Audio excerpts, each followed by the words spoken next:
Nå, unge mennesker, så bliver det tid. Vi skal i gang med at skære og hakke og snit.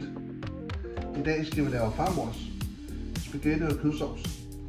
Super simpel ret. Ikke ret mange ingredienser. Og farmand her, han guider dig igennem fuldstændig, hvad du skal. Fortæller dig, hvad du skal bruge af ingredienser. Hvilken kniv skal du bruge. Hvilken gryde skal du bruge. Hvor meget vand skal der ind, når vi laver spaghetti. Hvad skal komfuret stå på? Hvordan steger vi kød rigtigt? Alle de ting. Og det vi skal bruge til farmors, det har vi her. Vi skal bruge noget hakket gris og kalv. Vi skal bruge 2 almindelige løg. Vi skal bruge noget olie og noget margarine. Det kunne også være med smør. Vi skal bruge noget sødmælk. Vi skal bruge noget bouvet ketchup. Vigtigt, det er bouvet ketchup. Noget sukker, salt, peber, noget spaghetti, noget cheddarost. Kluden her, det er til at lægge under spækbrættet. Og så selvfølgelig en kniv. Vi skal også bruge 2 gryder. Du kan se, der er forskel på de gryder her. Den ene har sådan noget slibelet belægning nede i bunden. Det vil vi gerne have, når vi bruger noget kød, så ikke det brænder fast. Og her, den her gryde, det er bare en ganske almindelig gryde, hvor vi kommer vand i til vores spaghetti. Nå, nu skal vi have skåret vores løg. Og inden vi overhovedet starter med at lave nogen form for mad, så vasker vi selvfølgelig vores hænder. Og så det vi også gør, det er, at vi sørger for at tage den her fugtige klud under spækbrættet, så ikke det skrider. Okay. Løget består af 2 dele.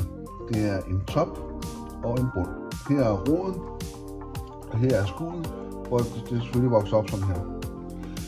Det vi gør, det er, at vi skal have toppen af, og så skal vi det der græsrodet eller andet væk. Her har vi 3 knive. Tag nu den kniv, som du føler dig mest sikker i. Der er jo ingen grund til at tage den her kæmpe kniv, hvis du føler, at det her er så for meget. Så hellere gå ned og tage den her. Den her virker lige så godt. Den kan vi jo så lige tage. Så det jeg gør, det er, at jeg skal have toppen af. Og så skal jeg have det der lille rod væk her. Så der er sådan lidt tilbage her. At det holder sammen på løget. Så ser det sådan her ud. Så deler jeg løget i 2. Sådan der. Og så piller jeg det.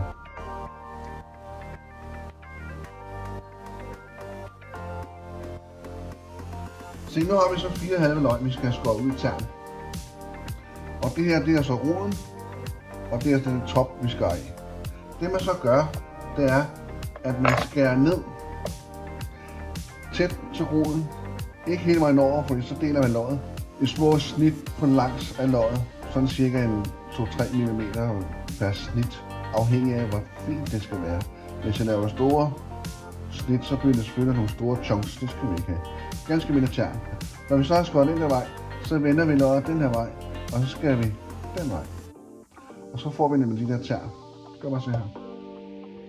Så vi starter med at skære sådan her. Stille og roligt, og lad kniven arbejde. Og husk på fingrene, pas på fingrene. Sådan der. Hele vejen ned igennem. Jeg kan se, at jeg kommer tæt på roden, men jeg skal ikke hele vejen over. Jeg skærer sådan lige dertil. Så gør jeg hele vejen hen. Så vender jeg løget, og så skærer jeg på tværs. Sådan der. Så får jeg sådan nogle fine tern. Kan I se det? Stille og roligt helt igennem her. Man skal ikke skynde sig, når man skærer med en skarp kniv. Så man skulle til skære. Sådan der. Bare lige hertil. Nu skal vi til at stege. Jeg har sat komfuret på 7 ud af 9, og nu skal vi have sorteret det løg der. At sortere betyder, at man steger noget i høj varme, forholdsvis hurtigt. Så vi kommer olie og smør i gryden. Olien gør, at den kan tåle en høj varme, og smøret gør, at det giver noget smag. Vi kommer vores løg i, og nu er det altså vigtigt, at vi lige får rørt godt rundt i gryden. Ellers så får vi brændt nogle løg på, og det skal vi ikke have. Brændt løg i en ret, det er enormt.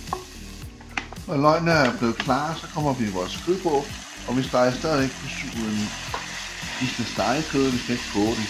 Når komfuret er stået på 2-3 stykker, så er det ligesom kogt kød, og det er ikke det, vi vil have. Det vi er ude efter, det er en brun gylden farve. Vi skal have noget salt og noget peber i, og så skal vi have fordelt det rigtig godt rundt. Sørg for at komme rigtig godt ned i gryden, nede i bunden også, så ikke der er noget, der bliver brændt. Når vi steger kød, så afgiver det noget væske, og det er det væske, vi skal have stegt væk. Du kan se her, er der noget nede i bunden, og det er en fordeling af vand og noget fedt, og det skal vi have væk. Indtil det væske det er helt væk, så kan vi godt lade kødet stå og stege. Vi går hen og rører en gang imellem i gryden, for lige at tjekke, er der stadig noget væske.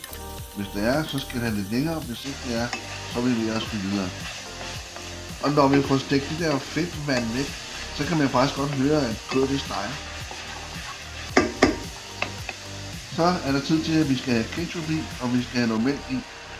Og når vi så rører rundt i gryden, så tager vi lige fat i håndtaget, så vi har helt styr på gryden.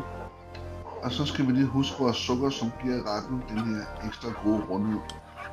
Så skal vi have sovsen op og koge, og når den koger, så skruer vi ned på 4 ud af 9. Nu skal sovsen simre.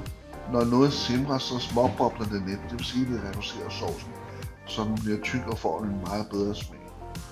Og så er sovsen faktisk færdig, og vi skruer ned på 2. Nå, vi skal have kogt noget spaghetti. Så vi finder en gryde, og så kommer vi masser af vand i. Og så kommer vi 3 teskefulde salt i, låg på, og så knælder vi kogepladen op på max. Og når det så koger, så skruer vi ned, cirka 4 ud af 7. Og så kommer vi vores spaghetti i, og så sørger vi for at fordele spaghettien rundt i vandet, stille og roligt. Og så skal det koge i 11 minutter. Når vi har kogt de der 11 minutter, så tager vi lige sådan en smagsprøve, hvor vi tager noget pasta op og lige skyller under den kolde hane, så vi ved, om det skal have lidt mere, eller det er klart. Så er spaghettien kogt færdig, så vi får lige sidet vandet fra, og pas nu på, for det er brændende, hamrende, kogende varmt.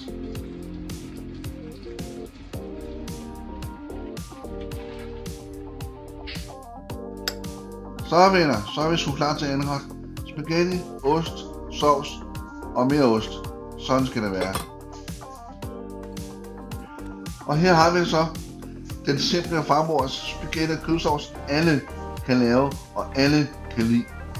Og jeg siger til jer, jeg elsker den her spaghetti og kødsovs. Et af mine absolut yndlingsretter som barn.